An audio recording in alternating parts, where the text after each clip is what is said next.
Hi everyone, this is Nicole Rivera and this is the Stop Writing Alone podcast for writers who are looking for their writing community. I know you want to find readers for your work, but I think your first step is to connect with other writers.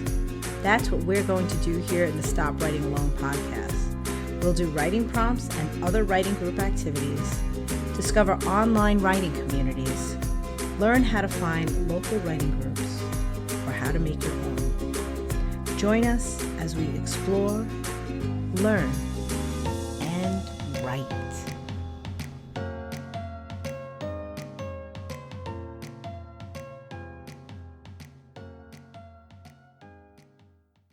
Hi, this is Nicole Rivera, and you're listening to the Stop Writing Alone podcast.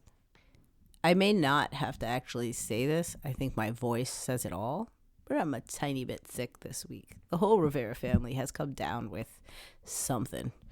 And to that end, rather than expose you to this voice for the length of the episode, I am going to replay an episode for you that was one of my more popular episodes right in the beginning of the Stop Writing Alone history. And for some reason is no longer showing up on the archives of Stop Writing Alone. So if you are a newer listener, you may not have heard this. If you have been around for a really, really long time, maybe you remember. But here goes a little blast from the past. Hi everyone, welcome back to the Stop Writing Alone podcast. This is Nicole Rivera. So we've got ourselves a little writing community here in the Stop Writing Alone Facebook group, and here on the podcast I have my local writing group, and I'm a part of a lot of online writing groups as well. One of my favorite things about all of these communities is the ability to share what works. This is why we come together, right? There are things that we each do that work for us. There are things that don't work for us. And sometimes we're looking for that help. And sometimes we don't even realize we're looking for that help. But one of the great things about being friends with writers is this ability to say, hey, have you checked out this tool? Do you do this? How do you write, when you want to get something done in a couple of days? What do you do with your schedule? Whatever it is. My point is that one of the powers of taking the leap to stop writing alone is the sharing of things that work, the writer's tools.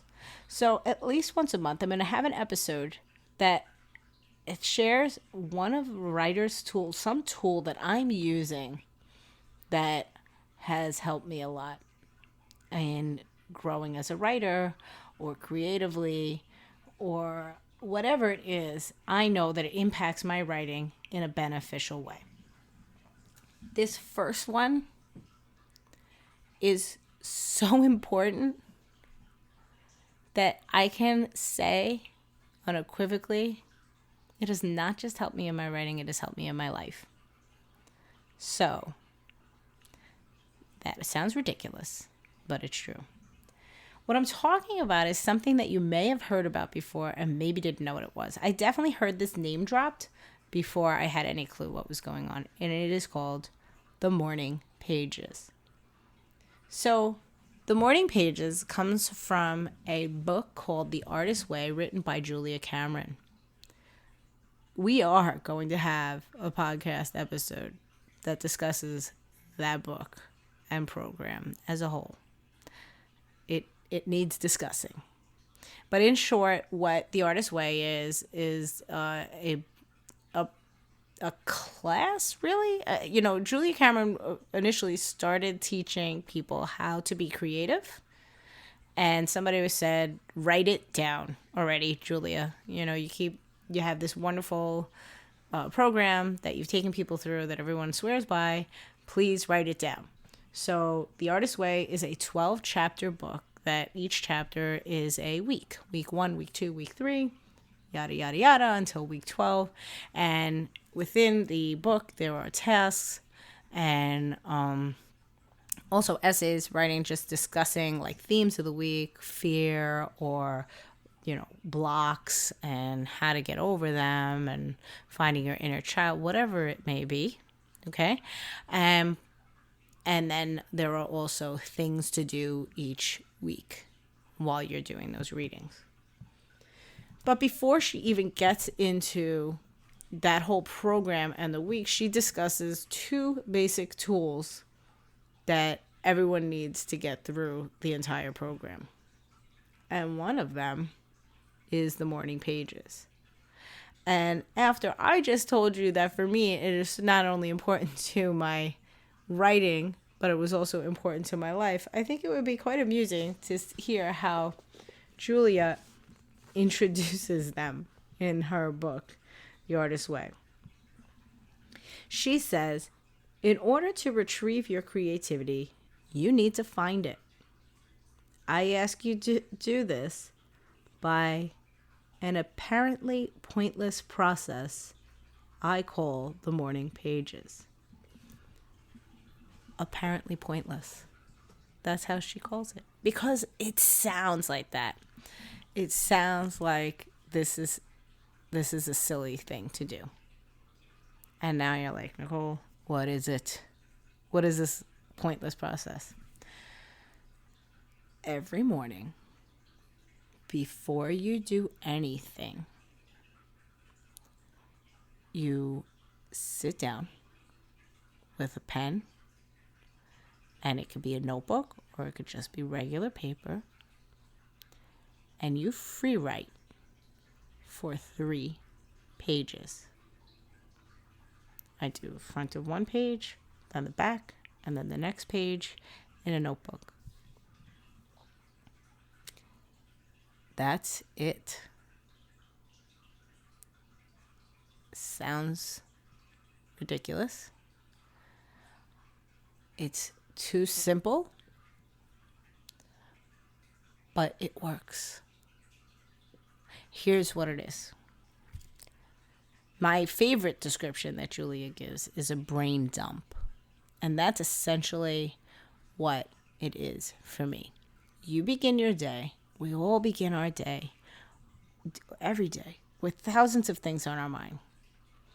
Oh, I gotta do the laundry. I gotta get the kids to school. Did I pack that lunch? I don't know. Did somebody have dry cleaning I needed to pick up? Oh, the groceries. We need milk. All these inane little things. The second you wake up, boom, slam you. You're sorting through everything. Maybe you're brushing your teeth, staring at yourself, and just thinking, okay, what order am I going to do this? What needs to be done first? On and on and on. Before you have a moment to think about anything, your brain is just dumping on you. So this wonderful tool of the morning pages is your opportunity to dump it all out. And to what end? It frees the mind for creativity. For me, when I say that it helped me not only in my writing but also in my life, it also freed my mind of anxieties.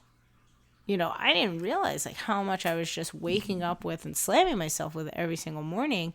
And so writing it all down was just like releasing it from something that I needed to carry with me, So how does it work? For whatever reason, Julia recommends that you must do this with pen and paper. This cannot be done digitally. And I've never tried it digitally. It is something that for me feels like it needs this tangible, connection of my hand to the pen, to the paper. My hand kills me at the end of it because you are to write fast. You are not to think about what you are writing. You are to go. Just keep writing. Even if what you're writing is, I don't know what to write next. I still have to fill up these pages. I can't believe I'm only on page 1. How am I going to keep on going? Because as you're doing that, just things start to spill out. When you get into the habit of doing this every single day, the things that you start to write about change. the things that your brain presents to you in the morning change.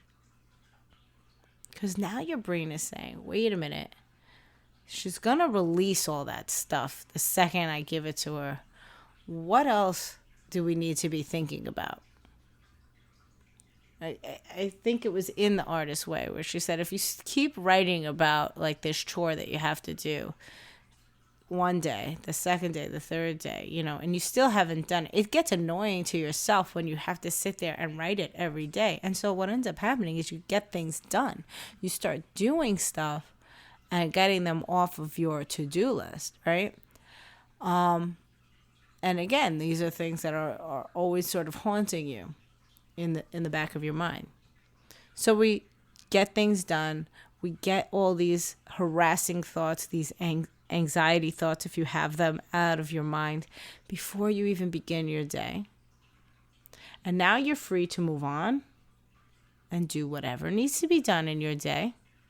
You may actually have a better handle on what needs to be done because it's been written down. And in those quiet spaces, when you have a moment, your brain doesn't have to tell you about all the things. So it can daydream. And it can talk to your muse. And it can present different things for you to write about. Or it can explore how you're going to get from, one scene to the next in your current work in progress.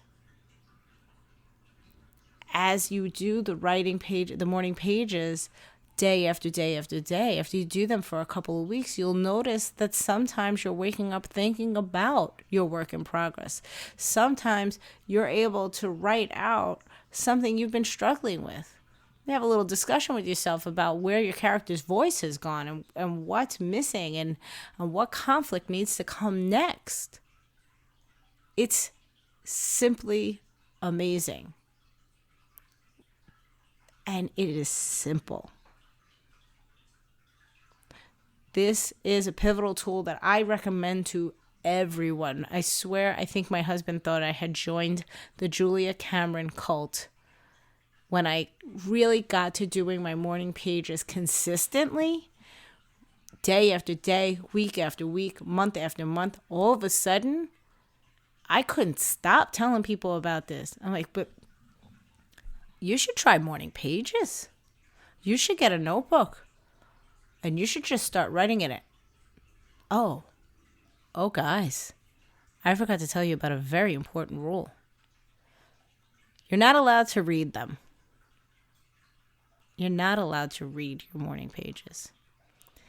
That was the game changer for me. Morning pages was the absolute first bit of writing I have ever done in my life that I did not reread. I wasn't allowed to. Those were the rules. You write 3 pages, you go as fast as you can, and, write whatever comes to your mind. You don't worry about what it looks like, and you or no one else is ever allowed to read them. I think Julia says, you can read them when you reach week 8 if you want to reflect, but you really need to be at a certain point in your, what she calls creative recovery, before you're permitted to look back. I have not yet looked back at any of my morning pages, because once I got comfortable with that idea, because that was difficult for me, once I got comfortable with the idea of not rereading my own words, holy moly, everything changed. Everything changed. It's so weird. So it's crazy that I have an entire episode devoted to this very simple process, but I need you to try it. I'll say what's a good amount of time? One day is weird. The first day is weird. A week might not be long enough. Maybe, all right, let's say this. Here's a challenge I'm going to put out to you. 1 month. 1 month of morning pages. And I'll be honest with you, there were times where my morning pages were night pages or afternoon pages. I do believe there's a greater benefit to doing them as soon as you wake up, if you can do that. But anytime you can do it, they became like a meditation for me. Because I was just focused on my hand, my pen moving across the page. Nothing else. They say in meditation that you're supposed to clear your mind, and we all struggle with that. Morning pages is a literal action of clearing your mind, because you are taking what's in your mind and putting it out on the page. So if you struggle with that idea in meditation of clearing your mind, then this might be an alternative for you, because that's essentially what it becomes. So give it a shot. 1 month, 30 days. Get yourself a little notebook. Don't get a really big notebook. The first time I did this, I used one of those like traditional one subject spiral notebooks, and I got college ruled. And so now the rule was that I had to do 3 pages, and the lines were tiny and the page was big. I was crying. It was taking me almost an hour to do, even though I was writing as fast as I could. I recommend getting, one of those smaller journal type notebooks that you see, maybe a moleskin, but I wouldn't buy a moleskin. That's very expensive notebook for something that you're never going to reread. Some people even burn their morning pages. But something along that size, like a little diary.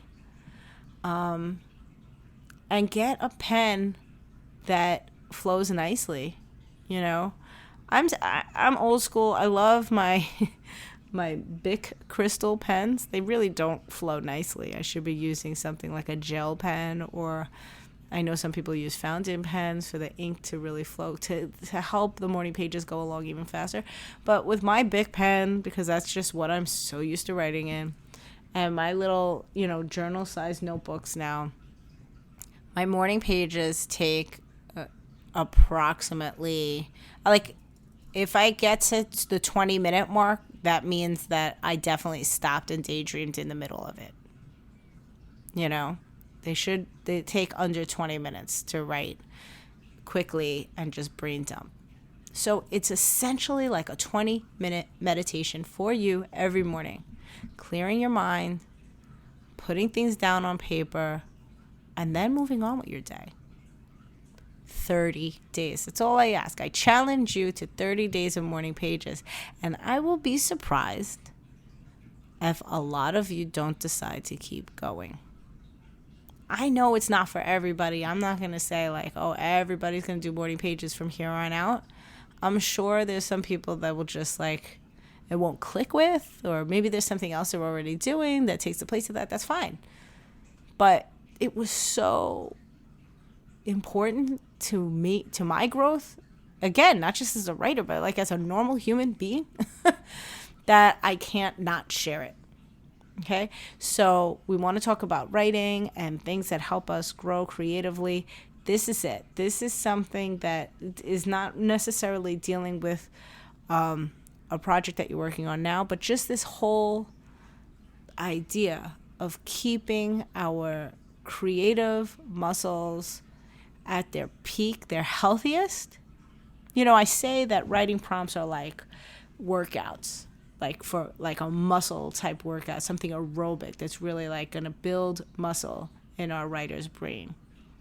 This is more like the spirit of our writer's brain, our keeping our muse happy. But I do believe that the morning pages is a part of this healthy way to look at our creative life and how to get our writing done. So I highly recommend trying morning pages, and literally what I've told you is everything to it. You get yourself a notebook, or some people just do it on a pad of paper and just throw it away.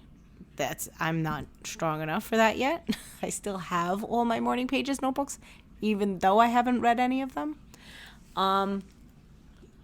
But get yourself some paper, pen, 3 pages, and don't read them.